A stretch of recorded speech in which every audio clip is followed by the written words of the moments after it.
Thanks, Matt, for that introduction. Alrighty, today we are joined by Gitcoin, who is being represented today by Kyle. Gitcoin is the most recent member joining the Rocket Pool Oracle DAO. The ODAO is an group of organizations that are responsible with certain tasks that are required while the beacon chain state is currently unreadable. There are certain trust assumptions that most liquid staking providers have to make. As such, we try to find the most reputable and valuable sort of places that we can, since the ODAO is also incentivized for honest behavior. So, without further ado, welcome, Kyle. Can you tell us a little bit about yourself, your role at Gitcoin, and then talk a bit about what principles or ideas drew you to Gitcoin? Yeah, sure. Thanks for having me. My name's Kyle. I am currently the executive director of the Gitcoin Foundation.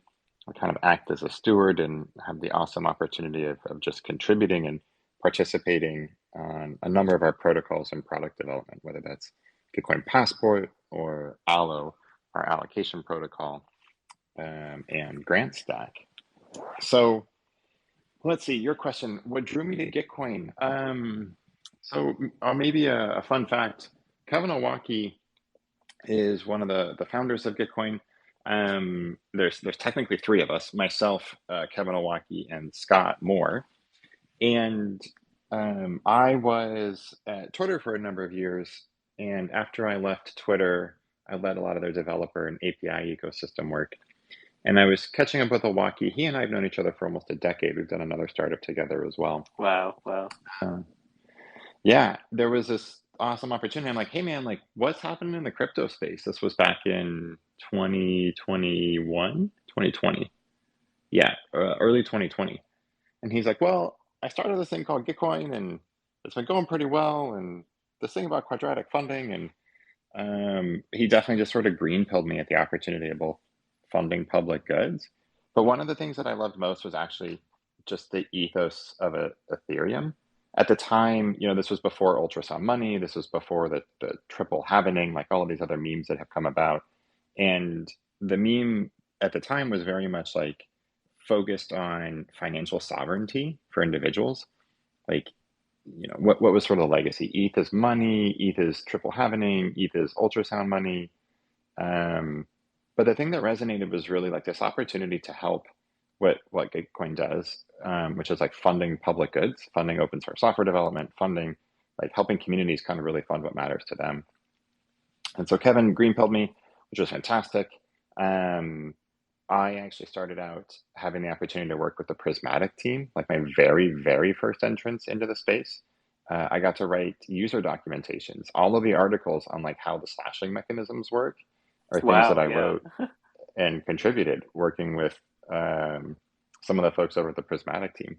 So went super deep on just like Beacon Chain. I was really excited about E2 and the merge and set up a solo staking node using DApp node, who was just on your call like a That's little bit right, yep. ago. Hmm.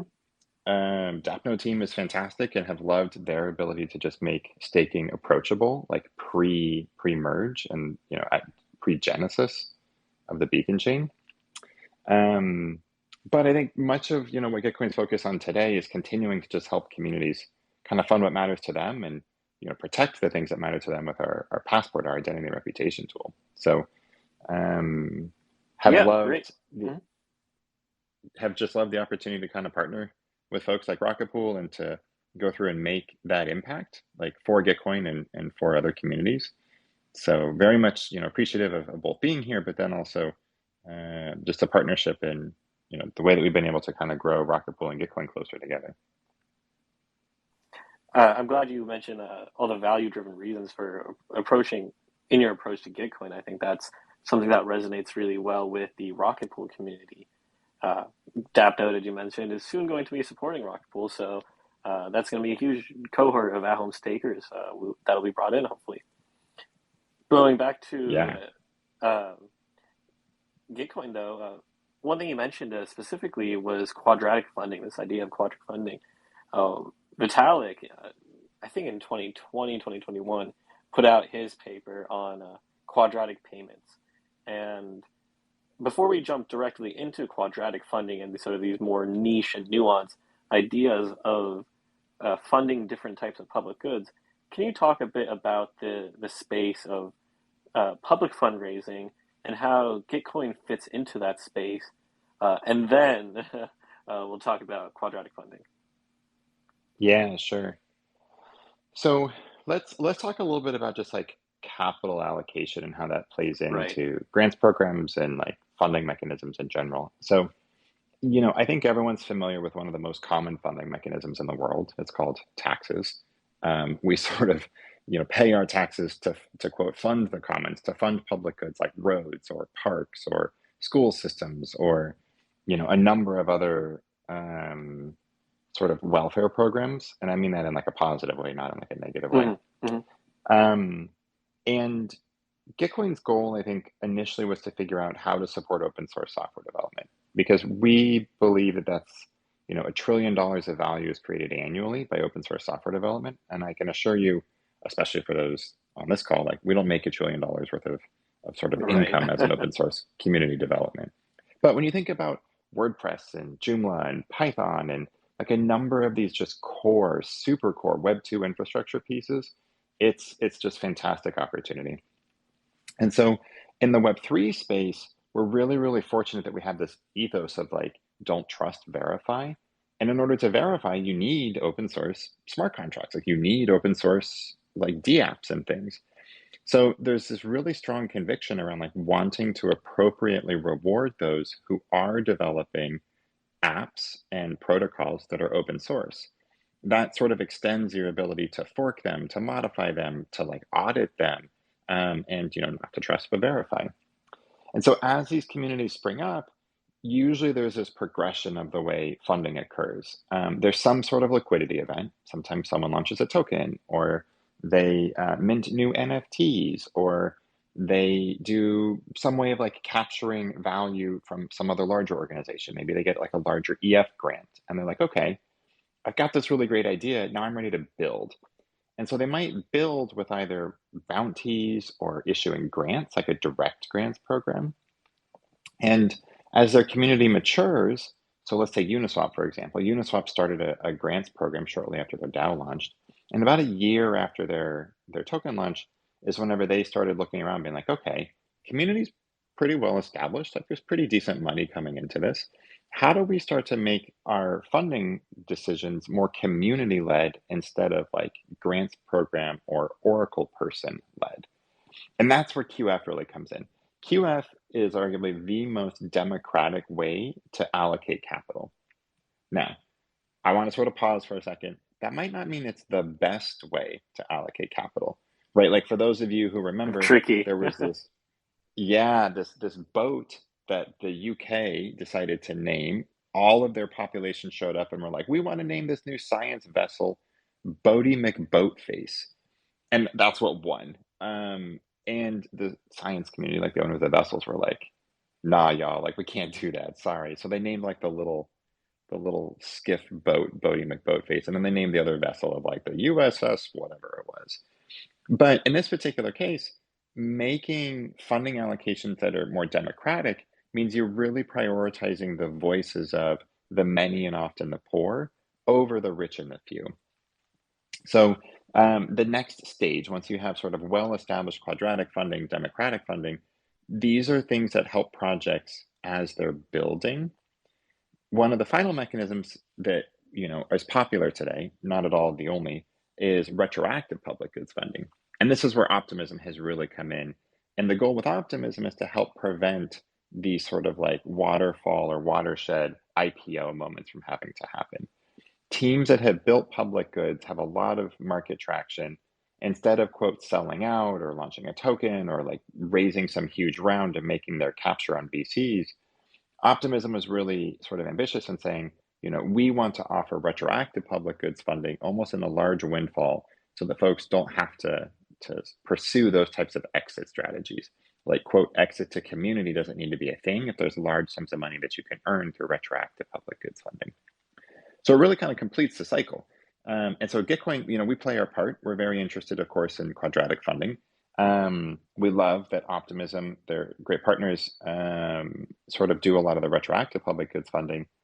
And, we're focused a little bit right now on building out direct grants programs and support inside the protocols we have, because most folks are kind of managing direct grants programs using Google Forms or Airtable or Notion or some other tool. And we're perhaps a bit ambitious in thinking that we could help improve that experience for folks too.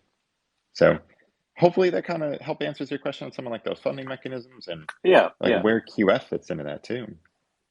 So there's a lot of similarities philosophically and practically between Gitcoin's approach to quadratic funding and then this idea of public goods funding uh, laid into the protocol.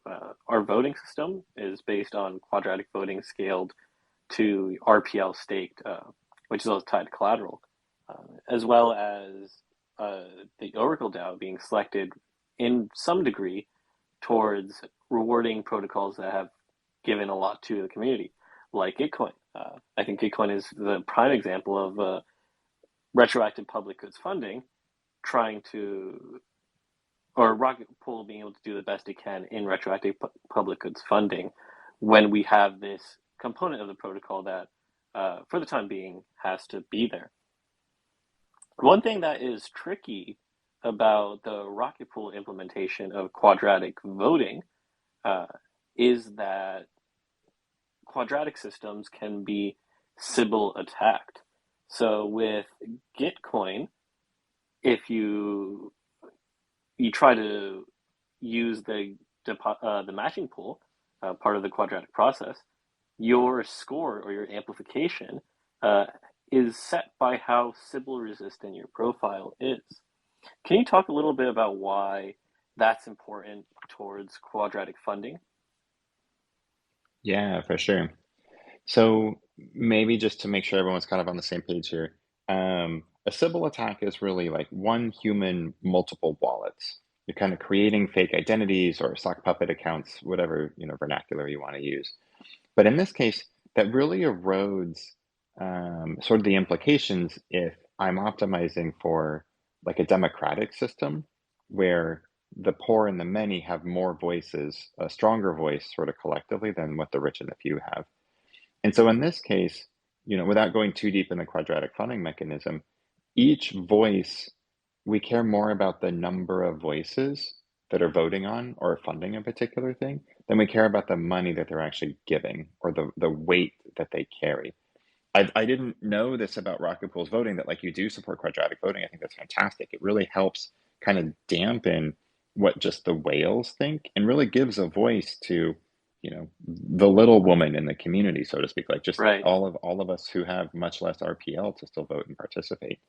Well, So, what's tricky about Rocket Pool's implementation, or I think rather important rather than tricky, is that there's a high capital barrier to being a staker, and so there's a mhm, little bit of disincentive or struggle towards Sybil attacking. Uh, that's tenuous. It yeah, is still not a very sound or Sybil resistant mechanism at all, but there is a little bit there. But how does that compare to what Gitcoin does? yeah, sure.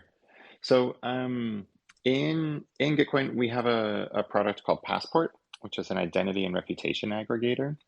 And the real goal is for us to try and measure someone's unique humanity.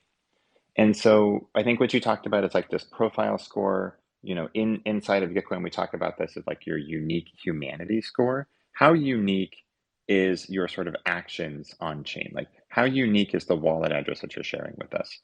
And the more unique that you often are, sort of the more trust, the more sort of access to the kingdom, like more keys to the kingdom that you get. And so it's really this tenuous goal of trying to set a barrier high enough that we prevent lots of sock puppet accounts, Sybil accounts from getting access to parts of the kingdom that we don't want, like AKA, them directing matching pool funds. But then to make sure it's not too high where we prevent perhaps someone who's brand new, someone who's like only been in the space for a few months and really wants to genuinely contribute for the very first time but doesn't have that same sort of longevity. So, Passport lets you go through and just verify all sort of in a non-doxing and encrypted way your Twitter account, and if you have an ENS or if you have a POAP or if you've got Bright ID or Proof of Humana or a Coinbase account or perhaps a Gmail account. All of these different systems kind of just showcase ways that you participate with the internet, more or less, like applications on the internet.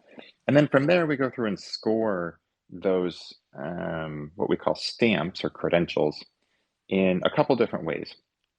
So there's weighting on this. There's like a binary scoring mechanism. Lots of other communities integrate with Passport to help kind of protect their Discord, their discourse, their airdrop experiences, their, you name it, their different community from Sybil attacks using this. And communities can kind of set that threshold. And we are constantly sort of evaluating participation in our grants rounds and figuring out like, okay, how do we change scoring in the future? Like, what do we learn? What are the Sybils doing? I'll be the first to tell you, despite Gitcoin having maybe a slight lead, I'll try not to be too arrogant here, in like helping prevent Sybil attacks. There was never going to be like a solution. There's no silver Right, bullet. Like, we're right. not going to solve Sybil attacks with any of these things. Um, but I think one of our goals is to help communities understand where to set that threshold and at least reduce the impact that a Sybil sort of farm might have on your community, while hopefully still allowing new users to come in. Because we want to make sure that only legitimate voices, only unique, legitimate human voices are the ones that can participate in the voting and participating in the funding strategies there.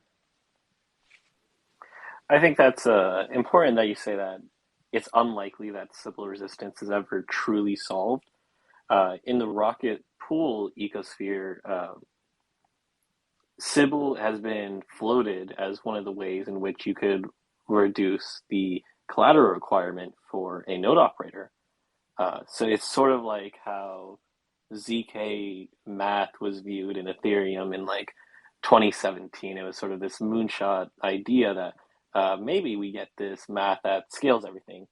In a similar vein, uh, if we had perfect Sybil resistance, we could really easily scale collateral to the ecosystem. But that's likely not going to happen. It's not something that's practical that we can rely on. So instead, we have to design Sybil resistant mechanisms uh, through things like potentially Gitcoin passport integrations in the future, or maybe protocols that build on top of Rocket Pool, like Node Set, could use Gitcoin passport to as part of their sibling process. Yeah, totally. So Yeah. another, yeah, were you saying something or? Well, I think I was going to maybe take us deeper down the Sybil rabbit hole, but we don't have to do that if you don't want. I'll kind of follow your lead here. Yeah, yeah. I was just going to pivot a little to another way that Rocket Pool and Gitcoin have interacted over the years, and that is Gitcoin ETH, Gitcoin staked ETH. So, for those who are unaware, this is an index token in which you stake your ETH and you get this token back, which is a representation of ETH with a few different liquid staking providers. However, a cut is automatically taken from your yield and sent to Gitcoin. And when it is sent to Gitcoin, it is sent to the borrowing pool, I believe. So my question is twofold. What are your thoughts on this type of partnership, this ability to create passive donation yield for Gitcoin? And what are your thoughts on donations to the broad pool versus more direct grant-based donations? Yeah, good question. So, a number of us, first of all, Gitcoin absolutely believes in like plurality of mechanisms and plurality of funding sources. What this means is there's another group called CLR Fund who is fantastic, who's also experimenting with quadratic funding with us. There's a group called Giveth. Giveth does a lot with just crowdfunding for other public goods projects. Um, there's a number of other folks inside the space. And so one of the things that we've observed is we at times are all competing for the same pool of money. Like right now, we have a very sort of BD heavy focus on like how we fund public goods. we'll hit up Coinbase or Polygon or 1inch Exchange or, Uniswap or whoever that is. And we're like, hey, y'all, like funding public goods is really sexy. Like, you want to participate? Public goods are good. Come on, like, come help us out. And sometimes folks are like, sorry, we just gave money to these other people, or we just did this, or we just did that. And it's really got us on the Gitcoin side focused on like this, what we're calling the race to the bottom. How do we get to the lowest level of mechanisms where there is like durable, always on funding for public goods that's also legitimate, all right? Like we don't want to take dirty money or laundered money or anything like that. So the way that GTC ETH works, GTC ETH is this awesome product by the Index Co-op team. We are very much appreciative for their work in really championing this and like kind of bringing this to us and saying, hey, look, like we have some ideas for how we can help you with durable revenue sources for funding public goods. And the way you described it is really great. Like they have the index has like liquid staking tokens that's in it. You usually earn a yield of around 5 or 6%. 6% might be slightly high. And a portion of that goes to the Gitcoin grants matching pool instead of 100% of it going back to the person who's holding that liquid staking token. So there's, one way to think about this, and the way that the index team kind of talks about this is, if I love funding public goods, but I don't quite know which public goods to fund specifically, or like vetting projects, doing that research can be really, really challenging. Just swapping my ETH to GTC ETH is sort of a win-win-win. Like I win because I'm earning yield on that ETH now instead of it just sitting in my wallet. Um, the public goods matching pool wins, like Gitcoin wins, and us being able to deploy that extra yield that you're willing to give up for funding public goods. And the public goods projects that other people in the Gitcoin community are funding are also now winning because we have sustainable revenue sources to fund those public goods using the yield from the ETH that you lent, where you're giving up a small percentage of the yield that you're earning, but instead you know that you're actually funding public goods with that particular yield as well.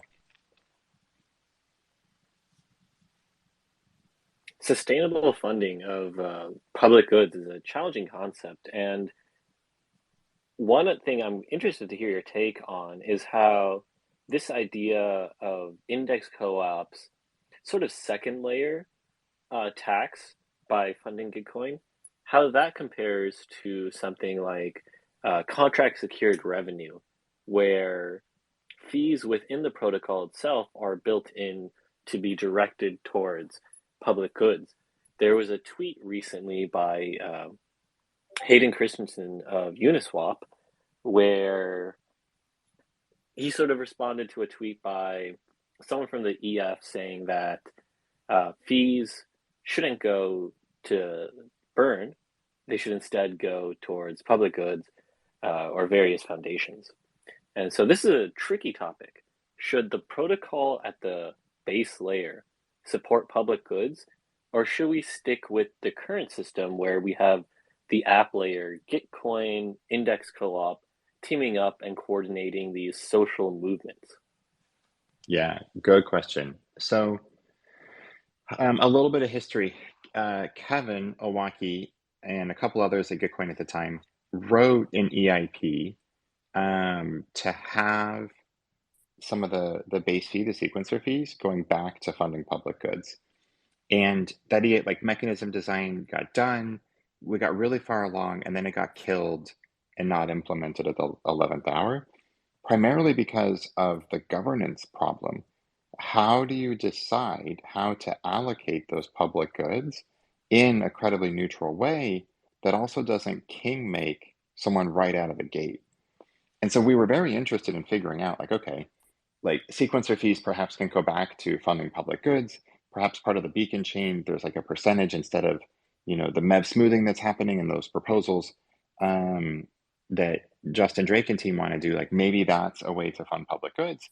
But then we get into this, like, well, who do we pick to decide what percentage of public goods go where? And like, it shouldn't really be the EF.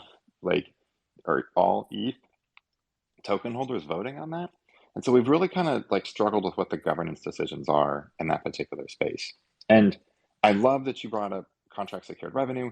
For those of you who don't know, contract secured revenue, Kevin Owocki is at it again with a couple other folks. EIP 6969 is Yes. actually the implementation to bring contract secured revenue to like the Ethereum ecosystem. And it's a thing that came from Canto. All the respect and love to the folks over on the Canto side for like innovating and bringing that. I think the premise of this is with contract secured revenue, you have the ability to declare which contract address you want to delegate sort of the sequencer fees to for the thing that you're deploying. So now instead of the network getting access to those sequencer fees and potentially just burning them, you can decide like, okay, I'm going to declare this inside my contract, which address I want those particular sequencer fees to go to instead of that being, just burned as part of EIP 1559. So contract secured revenue is a thing that we're exploring. We love that idea. Like, just imagine if all of us had the opportunity to collect more of those fees. Like, this is really that race to the base layer, right? Like, or to the bottom, is how do we get to the source of where a lot of the fees accrue without being extractive? Like, on the Gitcoin side, we hate the idea of turning on a fee switch or doing that just to fund public goods when folks are using our protocol because they're already funding public goods. It's like, oh man, I'm getting taxed to fund public goods, which is sometimes considered a tax. Like, what are you guys doing? But if there was a way for us to have contract secured revenue on all of the protocols, smart contracts that we deploy, like the round contracts we deploy, can be a really great way to just take the congestion of the network and maximize that. So now high gas fees, it's like, well, sure, I paid $20 for this particular gas fee at checkout, but at least I know that $19.50 of it went back to the matching pool and funding public goods. Like, that might be a much better outcome than just knowing that that got burned. Do you think it is significant that this EIP is proposing for CSR to be implemented on L2s rather than at the base layer? Um, At least that's my understanding of it. yeah. No, you're spot on. It is. I might be speaking maybe out of turn here, but I can tell you that sometimes implementing it at a layer two is like the Trojan horse. Like, you need to kind of prove the model and prove that like it doesn't create extreme hardship for the network as a result.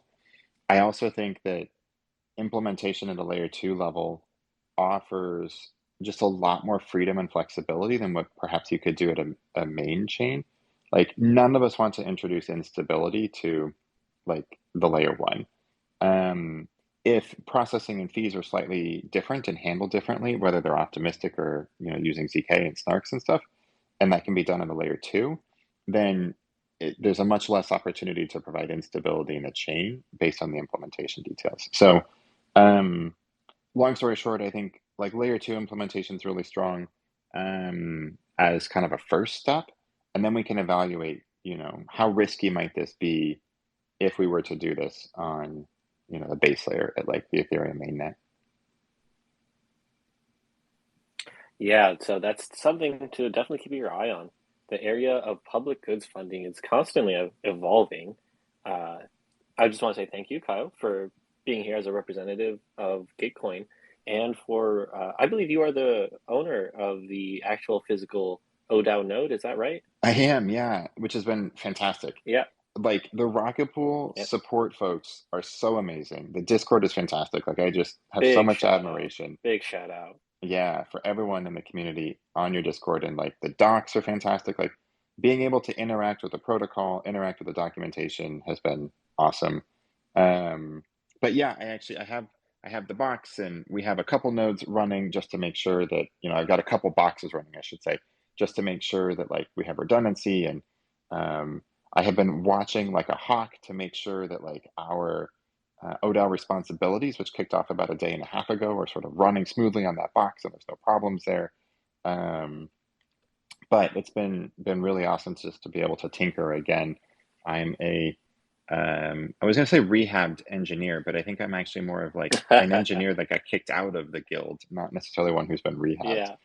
So A rogue. Exactly. Yeah. It's been a lot of fun just to sort of tinker and CLIs again myself and to get all that all in place, even though it's been very easy. So, final question for you, Kyle, before we switch over to the Rocket Pool half of this call. The Oracle DAO is currently undergoing conversation internally about values, about constitution, and general long-term concepts.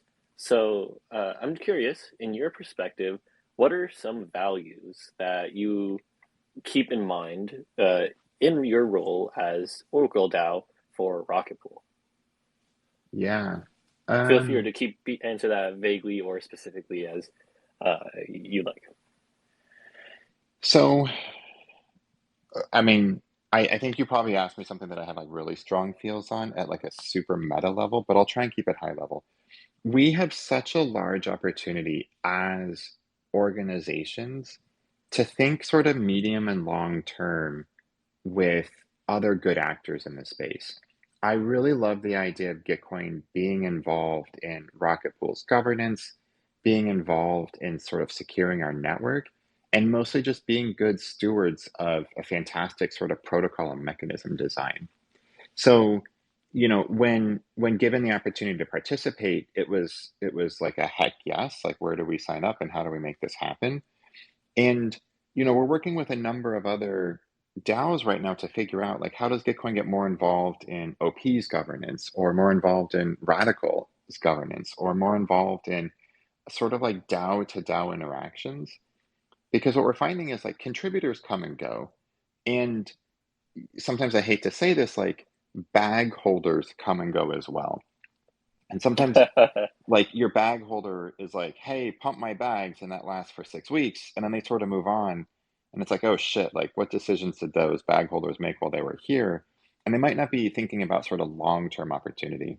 And so on the Gitcoin side, like we hope to fund public goods and perpetuity, right? Like we want bag holders that are very much long-term values aligned.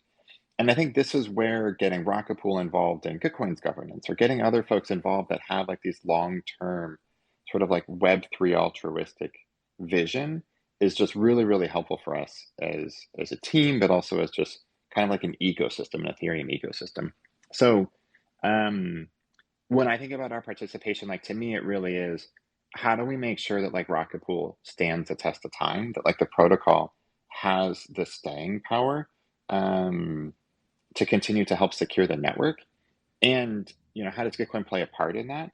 In offering feedback, guidance, being a sounding board, who knows what that means for the types of questions and decisions that Rocket Pool is facing. And hopefully the rest of the ODAO members can, provide that sounding board and participate in that way too.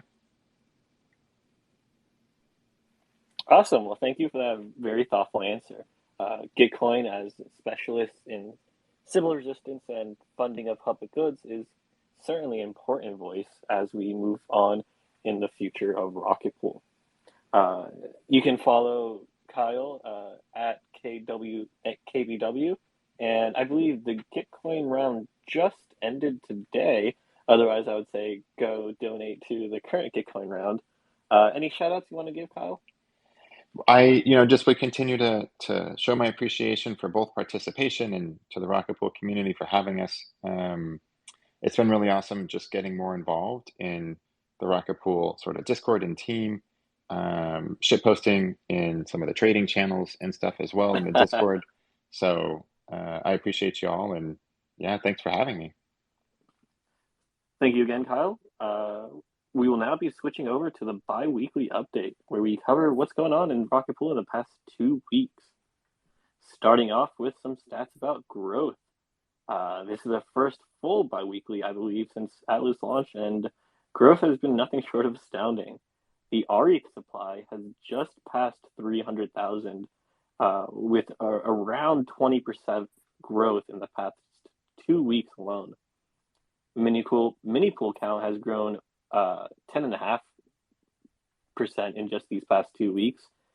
Interestingly enough, the mini pool queue has seemingly crescendoed, peaked for now, and is on the descent. We crested at a total deposit size of 99K, just shy of 100K ETH, but are now sitting at around 62K in ETH in the queue, which is giving a nice boost to the rETH APR, which has been partially responsible for this tremendous amount of growth. I would So, have, I would have, I would have liked to have seen the 100K, but I am glad that it's right, going down right. again.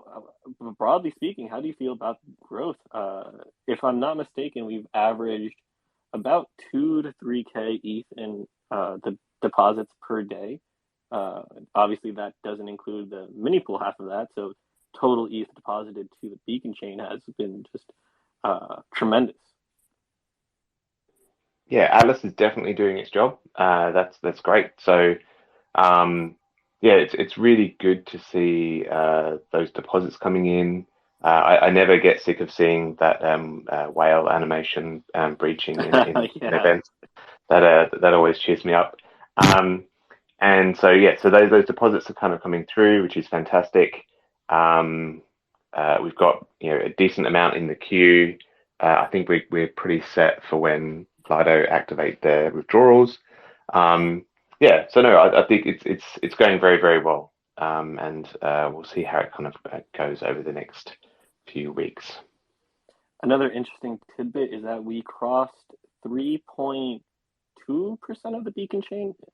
It shot up quite a bit. I don't know the exact amounts, but prior to Atlas, we were in the upper twos, and now we have increased our first digit. That's why we're going to have to start thinking about self-limiting. Quick question. It's not out of the question, I think, in the near future. But quick question on the queue. So we noticed that the queue seems to have peaked for the time being. Do you expect that we'll see, instead of the queue just consistently going down, rather the queue somewhat stabilize a certain value as throughput matches node operator demand? Yeah, I think it'll definitely stay like that for a while. I think we were at something like 50% of the migrations of the 16 ETH to 8 ETH. So I would expect it to be the queue to be quite deep for quite a while until those all get migrated. Um, and then I would imagine it would slip down a little bit. But it really depends. I mean, the number of 8 ETH mini pools that we've been receiving, it really has surprised me. I didn't You kind mean of the new ones? expect new ones. Yeah, yeah. I mean, well, Yeah, yeah. no, I guess no, it didn't surprise me completely. But it's certainly this many this early, but then surprised me. So if that's a state of things to come, then maybe yeah, it maybe it will stay very, very deep. Right. We knew that there was a lot of sidelined ETH waiting for the 8 ETH pool specifically that weren't the existing conversions, but we really had no idea how deep that demand would be until Atlas hit itself. So moving on to the smart node, finally, after who knows how long, Joe has had a well-earned holiday. I mean, the smart node stack upgrade updates were going pretty crazy right up until he had this holiday. So hope he has enjoyed it. I believe he is now back, or is he still on holiday? No, he's back. He's back. Yeah, he's back. Yeah. So yeah, no, it was good.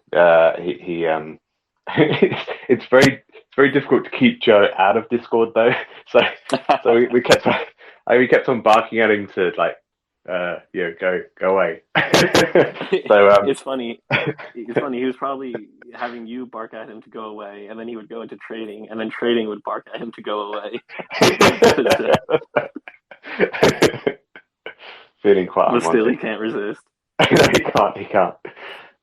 No. Yeah, no, it was good. Yeah, he did. That was very, very well deserved break for him.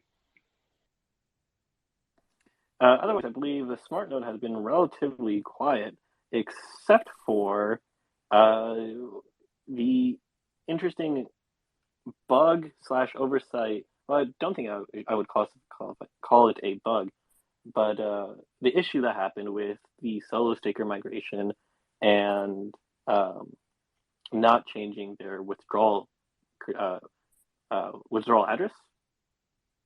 Fee recipient. Fee recipient. Sorry. Yes. So they It did not set their fee recipient properly, and as such, they were accidentally stealing MEV rewards. Uh, this was seemingly an oversight, as they didn't realize they had to, perhaps due to an oversight in the docs or just lack of clarity. But they have since rectified the issue, sending that ETH that they earned to the smoothing pool. However, what is the team's take on this? Of course, there was a message sent out reminding all node operators that they must set their fee recipient properly. Yeah, so obviously the short term for that is to make sure the documentation is very, very clear on kind of what's necessary in terms of that. So that we rectified that pretty much straight away. In terms of like the medium to long term, we've actually got like a workshop this afternoon to talk about what the penalty system looks like for. So it's always been on the back of our mind that we're going to have to implement this kind of like penalty system for the fee recipient. But we have kind of been putting it off mainly just to get Atlas kind of out the way. So now what we're going to do is we're going to kind of start workshopping the penalty system. I mean, this is all going to be wrapped up in like the roadmap conversations. So I'm going to post something on the forum around like the roadmap stuff, like roadmap prioritization and that sort of thing this week, so that we can kind of like start talking about that. But we're doing a lot of internal work just to make sure that we have some solutions to hand, or we can kind of talk about things and discuss it in an informed way. So that's what we're kind of doing at the moment. The penalty system for fee recipients is quite high priority. It is a kind of a gap that we need to kind of fill, and so that's what we're kind of like working on this afternoon as well. Awesome. That roadmap will definitely be important to have community feedback on.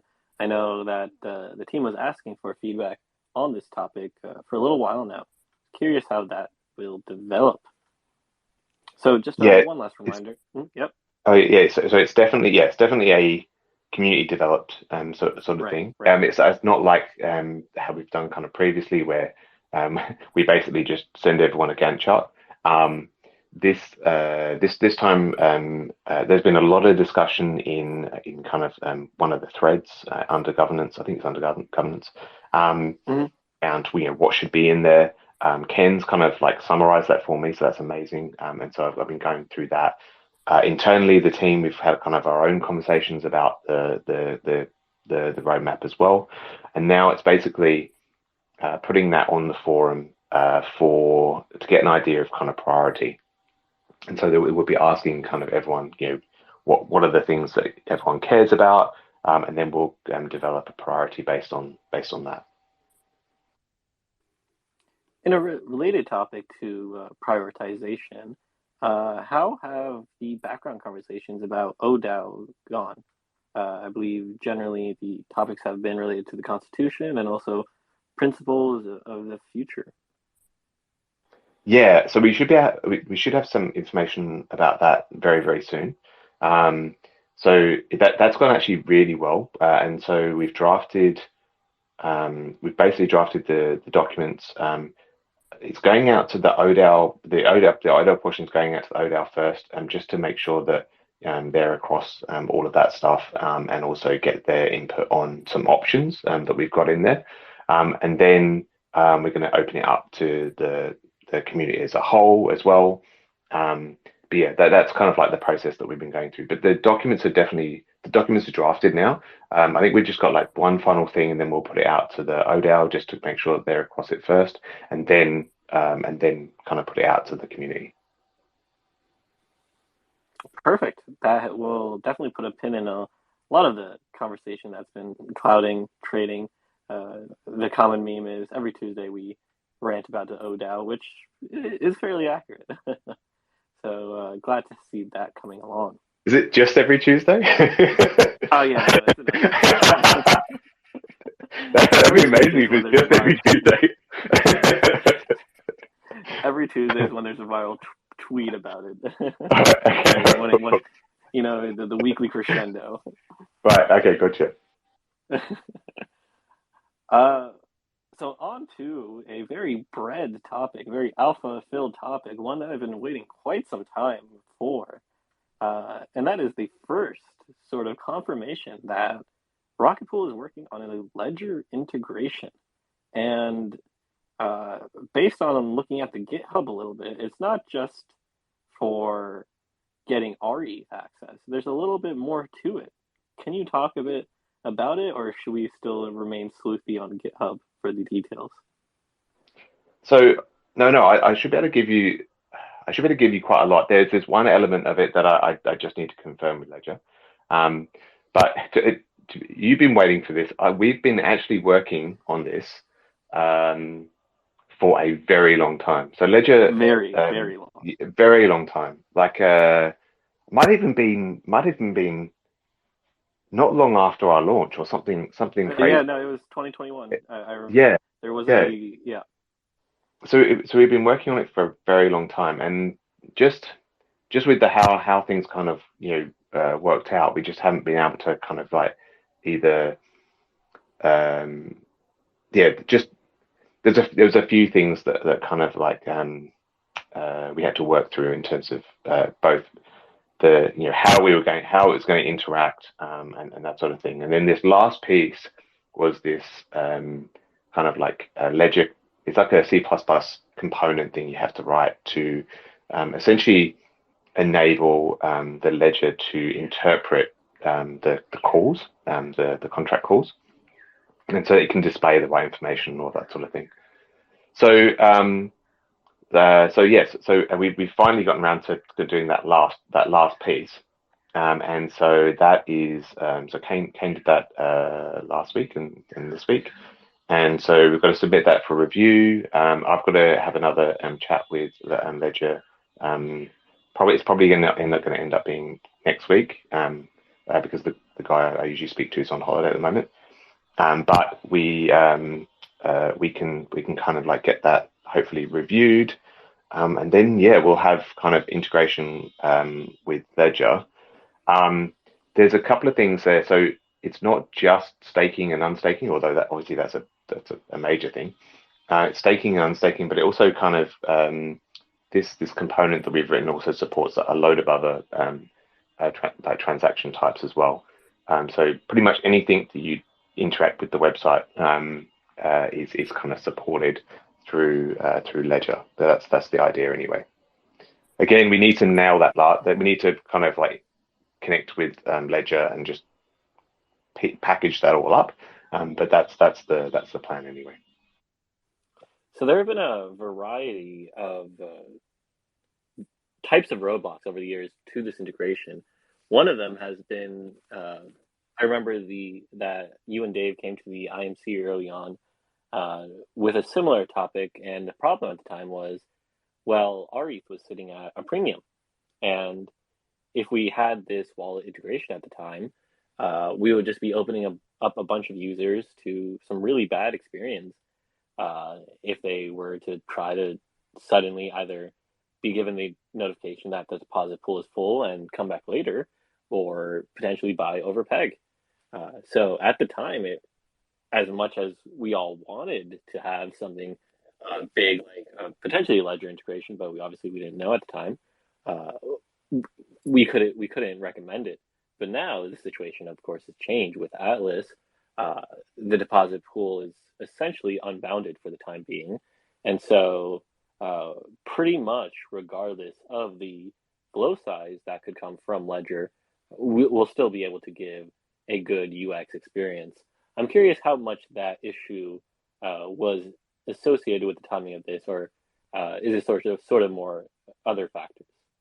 No, I mean that was kind of one of the largest issues, is the fact that um, we couldn't really support that, and kind of the MetaMask thing happened probably at just the right time, I guess. Probably could have been a bit later. A little, But like, yeah, it was a yeah, little early. if it was a little bit later, Atlas would have hit pretty quickly after the integration, and then but they were very, very keen to kind of roll it out. Um, so that was that was basically the experience that they would have had in Ledger, months and months and months ago. So I think it's we timing. Everything is timing, really, and so now is a very, very good time to land this and get it done. So that's kind of why we prioritized it and made sure that we could. Uh, and the other thing we're doing is we're also having conversations with other people as well, other kind of wallets and that sort of thing, because obviously, now the focus is on rETH demand a little bit. So we're definitely working on those wallet integrations so that we can drive more and more rETH demand into the protocol. I kind of have the feeling that this is going to go the way the centralized exchanges went. We had the one early major one, Coinbase.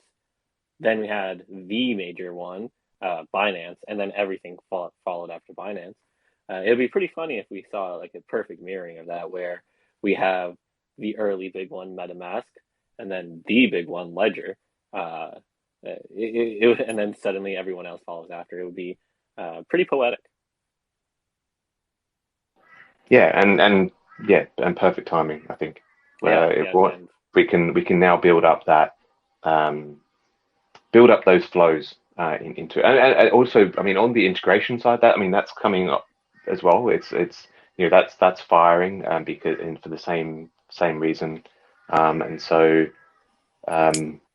the interaction with the protocol is not just necessarily through the staking website. It's a myriad of other kind of interfaces, and that's kind of the goal. It has always been the goal, but we couldn't really capitalize on it until post Atlas. So can you talk a little bit about what other features will be made available with this Ledger integration? I saw something about a node withdrawal address management. Yeah, I'll need to scroll quite far in the team chat to find out. I think Kane's done essentially everything you can do on the website, basically. Patches was pretty excited by the code looking at it, just because it was in C. So it was. Oh, hang on, here we go. Yeah, set withdrawal address. Stake RPL for, so stake on behalf of, is also there.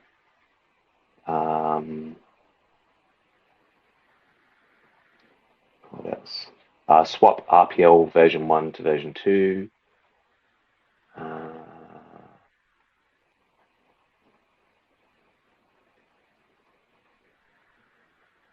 And staking. They're the ones I know for absolute sure, because I've got like screenshots of the little screens. Yeah. Oh, there was a list. I think you did a list. But anyway, yeah. Do you have any rough ETA on when we might be seeing this actually roll out?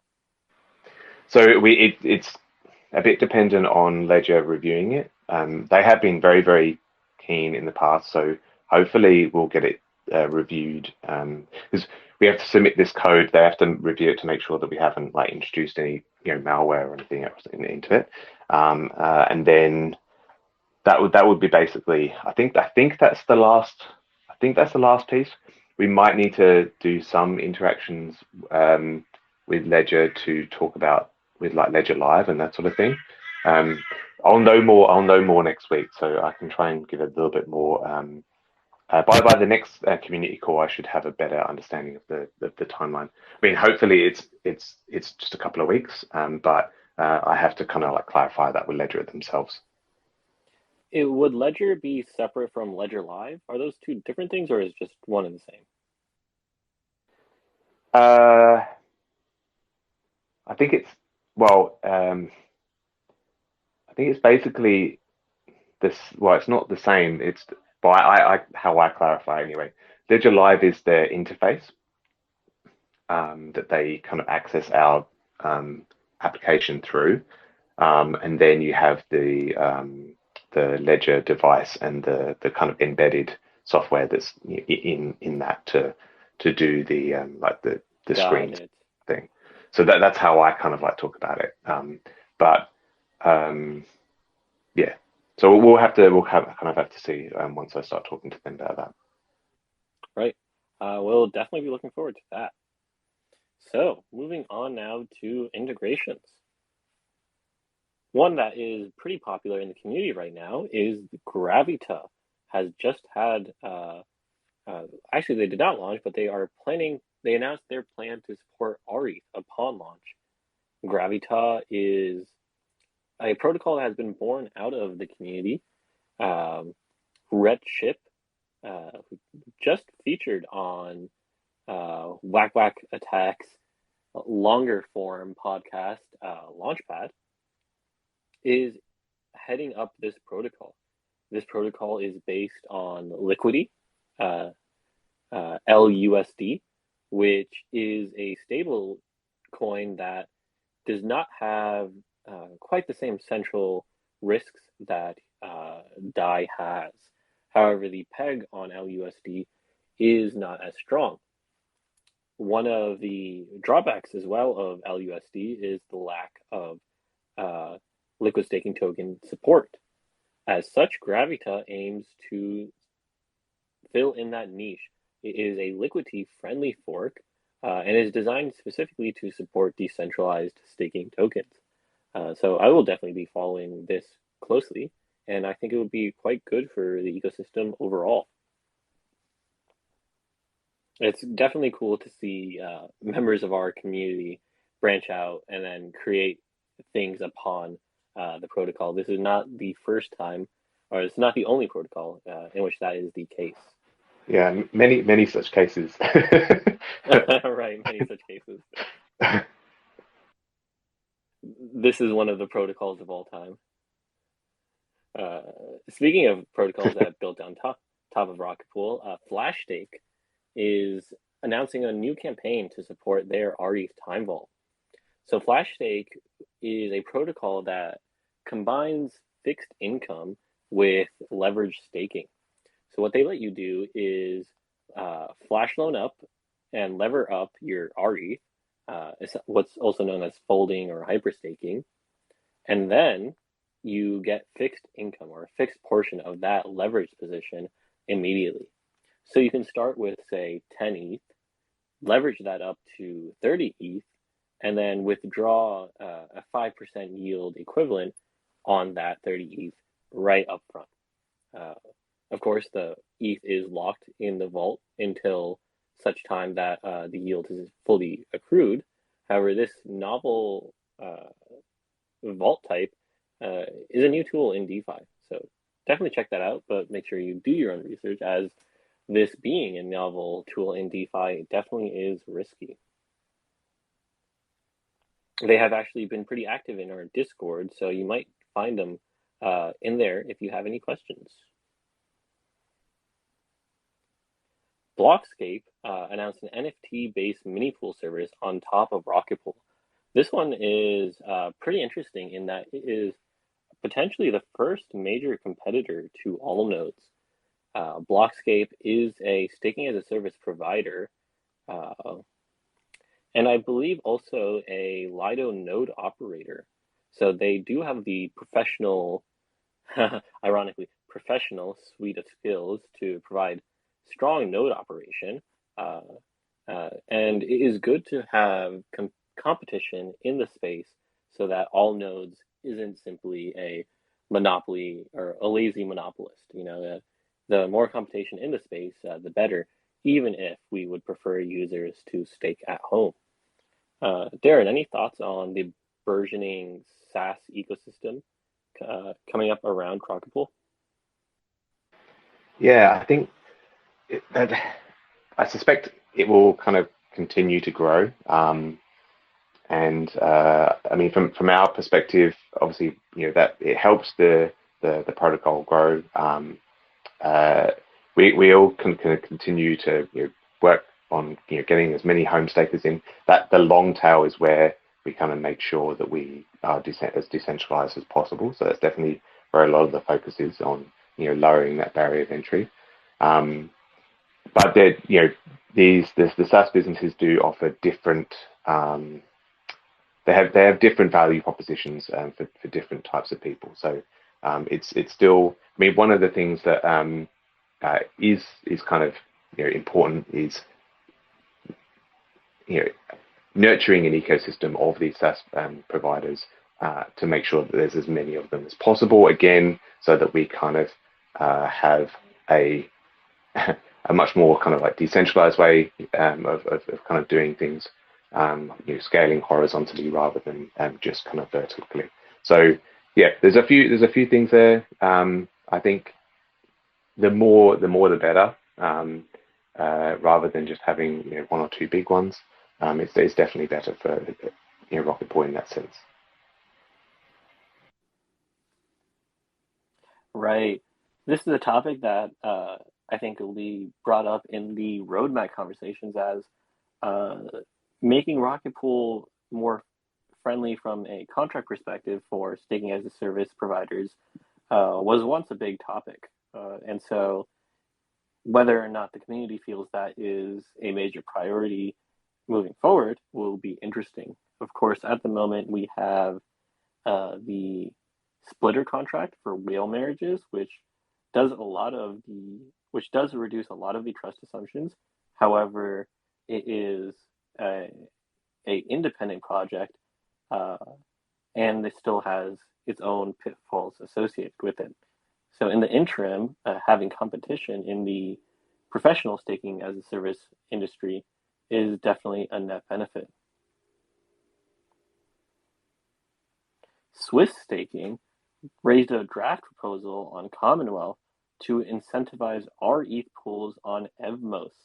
This is a pretty out of left field integration here, is that the Cosmos ecosystem seems to be fans of rETH. Now, this is not the first integration on Cosmos that has uh, been yielded for rETH. Previously, we had a Cosmos team of some finance. So uh, if you are a EVM on Cosmos kind of guy and you have capital on Evmos and want to use rETH there, this is potentially an avenue for you. Of course, contract risk is a thing, especially when you're using bridges to different chains. So make sure you do your research there. Darren, are you surprised at all about this multi-chain natural expansion of rETH? I mean, it, I mean, whether you hold kind of rETH, wherever you hold it, whether it's kind of on L1 or L2 or kind of wherever, uh, it doesn't really matter, I guess. You're still Right. from a mechanism perspective. There's a few little details under the hood around how you get those kind of exchange rates to other chains and all that sort of thing.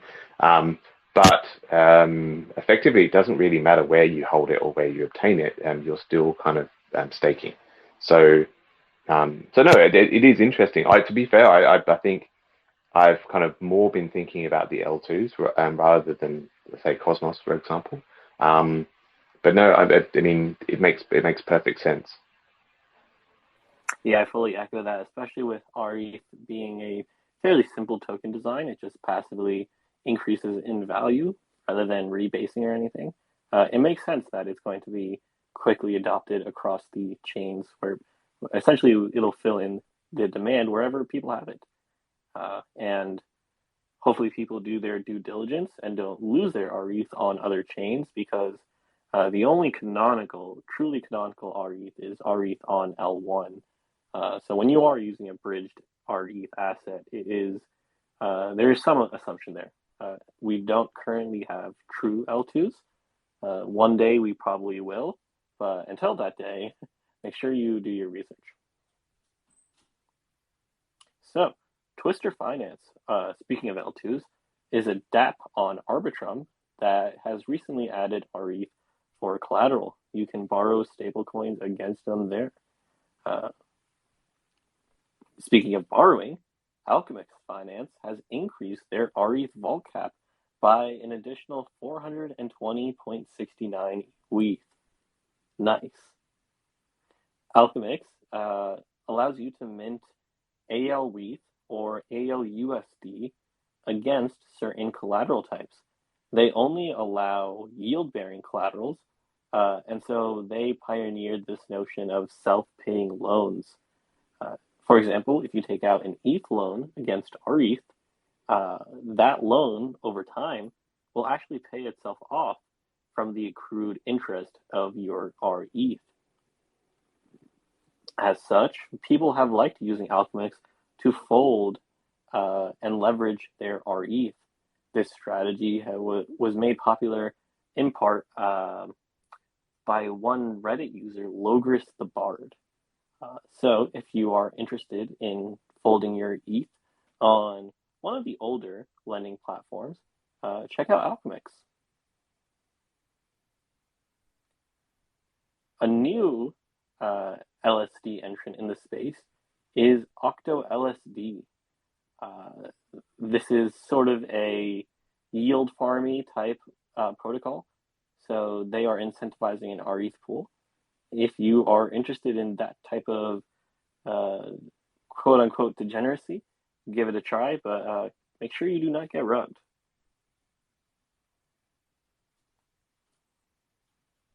It has been quite a good week of integrations, as usual, following from the Chainlink announcement. One thing that is not quite mentioned on the bi-weekly, but is worth mentioning, is that Mark Zeller is back from vacation and has pointed his intent to not only get rETH mode going, but is also interested in seeing RPL added as collateral on Aave. So while that is still a temperature check, and there remain many hurdles to seeing that happen, it's pretty cool to think about the potential new strategies that one might be able to do with RPL on the largest lending platform on the market. Moving over now to governance. 2 votes are currently live on Snapchat and have just reached quorum. However, voting is still ongoing, and if you have not voted, I highly encourage you to. POAPs are available, so go get that POAP and make your voice heard. Your quadratically scaled vote is more important, as we were talking with Kyle earlier. These 2 votes are pretty important. RIP19 directs the developer team to improve ODAP monitoring. This is just a signaling vote, it's non-binding, but it is important that the community cohesively signals its intent to the team when it can like this, when a topic is acutely important.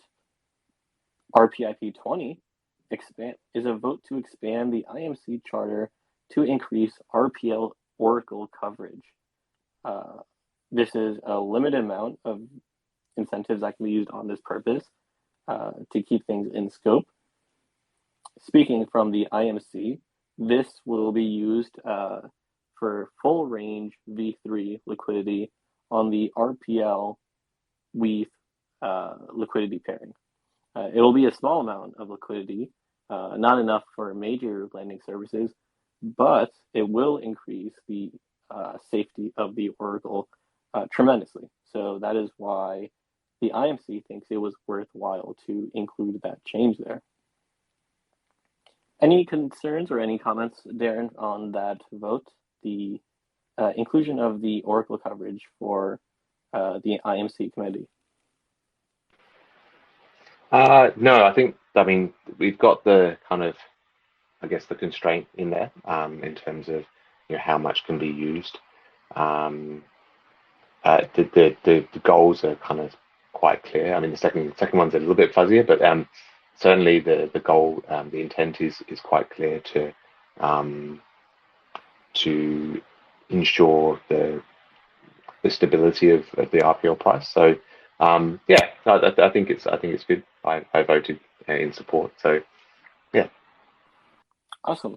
Definitely looking forward to that. And there are some protocols that were interested in us adding even just 100K USD equivalent in coverage uh, to the support of their internal oracles. So this will definitely be a benefit to RPL integration across the ecosystem, even though it will not be to the same degree as it is for rETH. The April grants, bounties, and retrospective awards were announced and listed on the forum.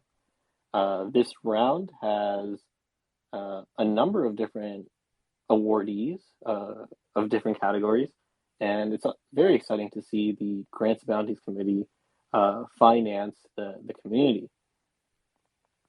This round has generated a bit of controversy around some of their awards, some of the awards amounts, and conversation is ongoing in the GMC public discussions chat under governance.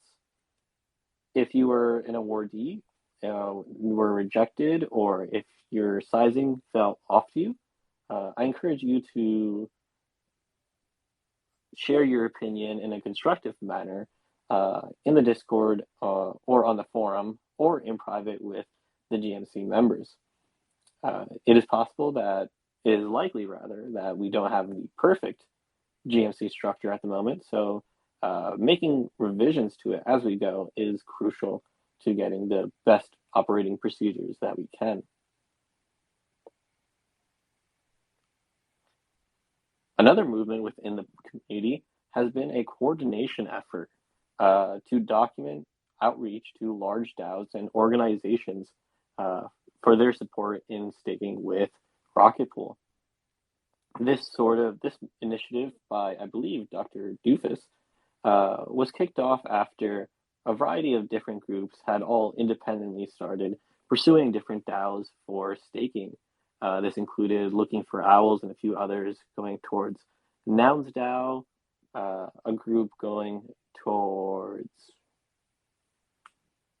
Nexus Mutual, and I'm not sure who else, but if you are interested, you can just go and check out this very list.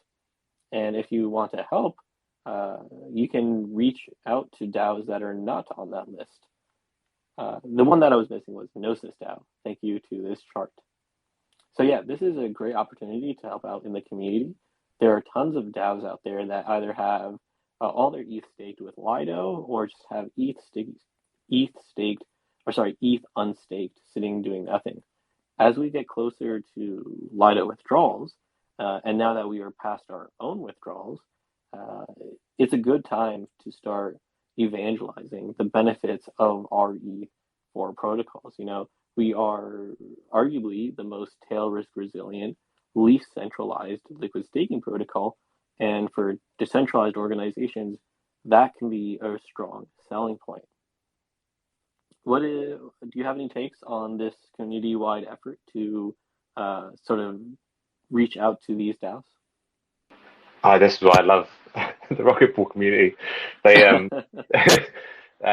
they you know they see basically a need and they go for it. It's that's what I mean. That's why Rocket Pool is such a great community. It's why we operate like this.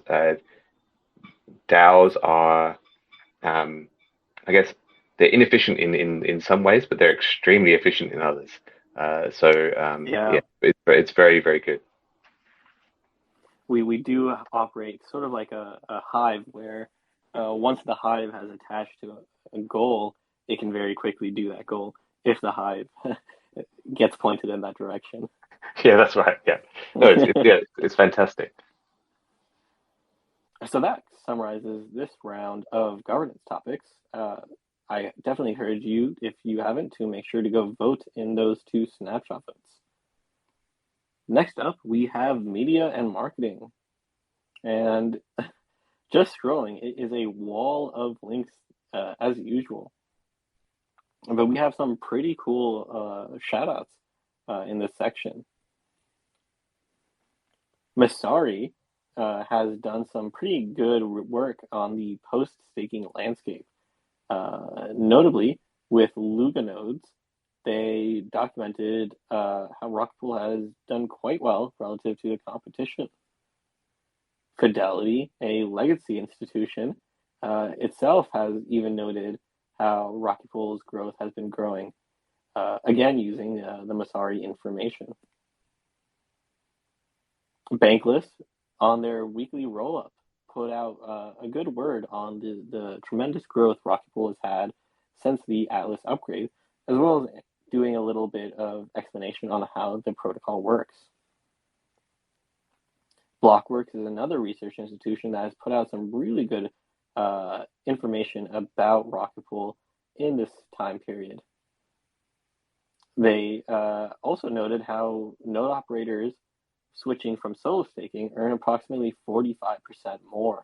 So it's pretty cool seeing Blockworks recognizing that.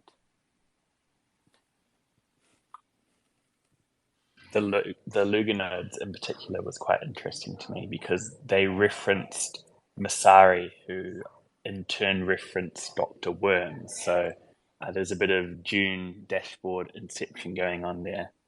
Oh, yes. That's a topic of controversy. Yeah, Doombird's boards often get ripped along that route. at least there was, I suppose, that citation given there. But also interesting as you scroll through this list, only in this industry can you have the likes of Fidelity and Forbes mentioned Yeah. side by side with a Twitter thread by an account called Poop Man. Gotta love it. A comparable quality as well. Yeah, very impressive, I have to say. Lots of great threads out there on Rocket Pool. One shout out I'd like to give out is to Glassnodes, who does very data analytics heavy research. They just put out a insights in which they talk about Rocket Pool being the best performer among LSTs in the immediate post withdrawal aftermath. Other features include, as you said, Forbes, The Defiant, Cointelegraph, Crypto News, and more. Chainlink put out a recent blog post in which they mentioned Rocket Pool. So it's nice to see our partnership going well there. Balancer also has been putting out some great Twitter threads with the Aura team on Rocket Pool, noting how the partnership has managed to grow Rocket Pool's rETH liquidity many-fold since the launch of the program. As with every biweekly, we have our list of strange exchanges that have listed RPL. If you are going to trade on these exchanges, make sure you do your research, as these are not affiliated with the Rocket Pool team. These exchanges have just chosen to list and allow trading of RPL. They include. Oh, yeah, do you want to say something about that? Oh, just that we're clearly getting down to the long tail of exchanges now. But surprising that they're still kind of ticking through a few on each biweekly. Yeah, honestly, it kind of sounds like you just have two word generators. One is give noun related to currency, give noun related to location or object, and it just mashes things together. Coin park. But Yeah. maybe If these there are was even ever a good way, Onyx exchanges. if there was ever a time for many such cases, I do get confused quite often between the different variations of something finance or block something or chain something. Yeah. Got to try and remember who's who. Blockworks, Blockscape, Block Tower, Block Native, Block Daemon. The list of goes on. Anywho, uh, recent media coverage has also included our last community call with Adam Bloomberg of PlannerDAO, and then last week Ken hosted a call with Polanski of Dapnode.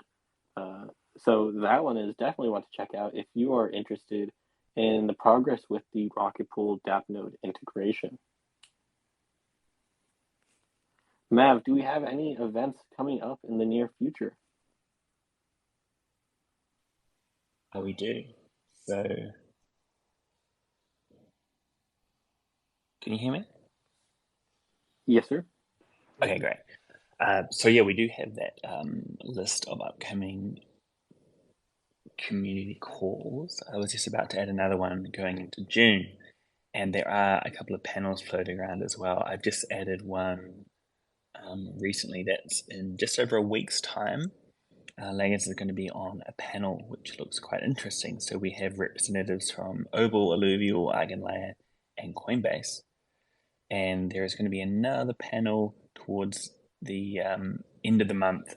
We still have to be confirmed on that one, but it is looking likely that it's going ahead. That is hosted by CoinGecko, so it should get a pretty good audience around the same kind of time. But yeah, definitely make sure you check out all the events in Discord. Shout out to CoinGecko for eventually getting the right information on. Actually, no, CoinGecko has been pretty good. It was CoinMarketCap that took forever to correct that information, right?